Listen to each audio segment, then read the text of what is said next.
শিক্ষাঙ্গনের যে পরিস্থিতি তৈরি হয়েছে তার জন্য দায়ী হচ্ছে বর্তমানের সরকার।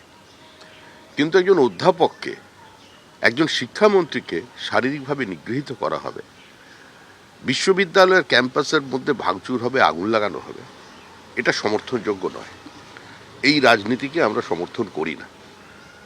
কিছু কিছু জায়গায় টুকরে টুকরে গ্যাং ছড়িয়ে আছে, ই আজাদি ঝুটা হয়েও ছড়িয়ে আছে, ভারত বিরোধী স্লোগানও ছড়িয়ে আছে, ভারতীয় সভ্যতা সংস্কৃতি পরম্পরা বিরোধী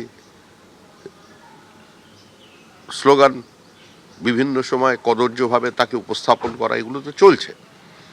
এখন সংসদ নির্বাচনের দাবি, এ দাবি অযৌক্তিক নয়। তৃণমূল কংগ্রেসের কাছে নির্বাচনটা চয়েস নয়, কম্পালশন। একটা সম্পূর্ণ স্বৈরতান্ত্রিক ব্যবস্থা সর্বস্তরে তারা নিয়ে এসেছে। কিন্তু দুর্ভাগ্য এটাই, যেখানে একটি ছেলে আহত হবে গাড়ির তলায় পড়ে, শিক্ষামন্ত্রীকে এসএসকেএমে যেতে হবে, আবার একই সঙ্গে এরাই নো ভোট টু বিজেপিতে অংশগ্রহণ করবে।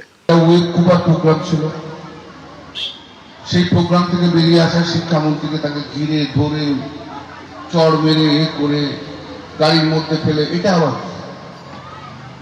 আপনার যদি কোনো ডিমান্ড থাকে সেই ডিমান্ডটা তো অফিসিয়ালি জানাতে পারতেন। বিগত বেশ কয়েক বছর ধরে দেখছি, 7-8 বছর ধরে যাদবপুরের বাম এবং অতি বাম এরা এমন একটা জায়গায় কাজ করছে যে যাদবপুর ইউনিভার্সিটির বদনামটা ওরা করে দিয়েছে। যাদবপুর ইউনিভার্সিটিটাকে বাম এবং অতি বাম মিলে নষ্ট করে দিল, ভারতবর্ষের লজ্জাতে পরিণত করে দিল। এই যাদবপুর ইউনিভার্সিটির বাম এবং অতি বামরা তারাই আর্যিকর ইনসিডেন্টের সময় ধুন্ধুমার করে গেছে। এরা গুন্ডামি ছাড়া আর কিছু করতে যায় না। সিপিএম এর সব গুন্ডামি ছাড়া করতে যায় না, করবে কি করে? মোহাম্মদ সেলিম বেসিক্যালি তো একটা গুন্ডার লোক, গুন্ডা দলের লোক। খুন, ধর্ষণ, এইসবের তো মাস্টার ছিল। এখনো খুঁজে পাবেন ওর ধুতিতে এখন রক্তের দাগ লেগে রয়েছে, এত খুন করেছে। সেই সিপিএম এর আর কি হবে? সেই সিপিএম এর কাছে সভ্যতা জানার সভ্যতাও পাবেন না, ভদ্রতাও পাবেন না, লজ্জাও লাগে না। দিন দিন শূন্য হয়ে যাচ্ছেন, কোথাও কোনো গ্রহণযোগ্যতা নেই, শূন্য হয়ে যাচ্ছে।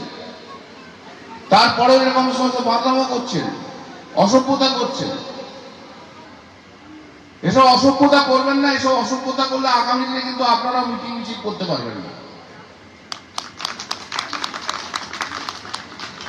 শিক্ষামন্ত্রীর গায়ে যদি হাত দেন আর যদি ভাবেন যাদবপুরে এসছে বলে মাস্তানি করে নেব, পশ্চিমবাংলার কিন্তু অনেক মাঠ খালি আছে, সেই মাঠেও কিন্তু আমাদের ছেলেরাও থাকে। কদিন লাগবে একটা বিজেপির এমপি বা একটা সিপিএম এর নেতাকে রাস্তায় ধরে নিতে? কতক্ষণ লাগবে? এসব আমরা সহ্য করবো না কেউ।